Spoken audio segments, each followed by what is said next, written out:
In this video, I'm going to show you how to create bank rules in Xero. Now, the first thing you have to do, you want to go to Accounting up top, and under Banking, you want to click on Bank Rules.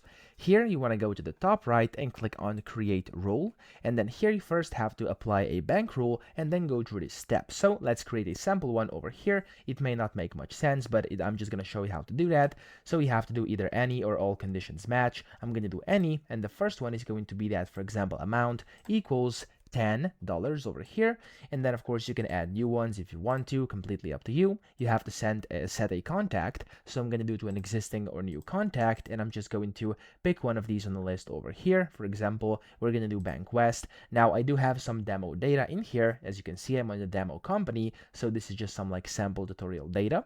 Here you can allocate line items, so you can basically add a new line, give it a description, give it a account, tax rate, region, and then you also have the option to put in the amount. We're going to do 5 like this, for example. You can add new lines, etc. I'm going to type in here sample like this, and then here you can also add this one. Again, I'm going to put in sample, account is going to be this one, and then the region we're going to do north, and then percent is going to keep on 100. Again, here you can also add new lines if you wanna, and then here you can set the reference. So the reference is going to just be, for me, I'm going to do description, and then you can add rule details as well if you want to. So you can basically select when you want to run this rule, and then you can give it a name. I'm just going to name it Bank West as it is up here, and I'm going to click on save. So that's all you have to do. That's how you can create bank rules. I hope this video helped you out. If it did, please subscribe to the channel and help me out as well.